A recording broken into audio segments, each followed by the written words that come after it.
koydu söyünüm ya da sayılın. Gel bak teşne gözleri Hanı açılay. Senin söyünü sevveçilay Çalaca yılgınay. Arama başın arama.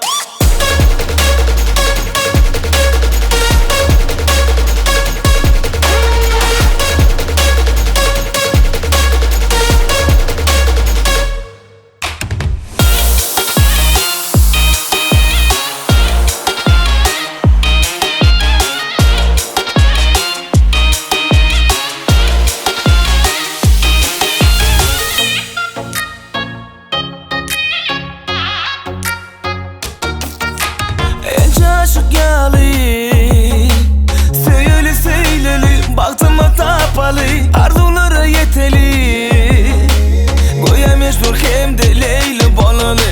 Ellerini uzaday Yüreği bilece bağladı. Gözlerimi zirday Seni ne hili söyler onu duy. Ama yine de radi diye. Sen yok dime Hani nerede koydu söyünüm ya da sayılın. Gel bak teşne gözleri Hanı açılay.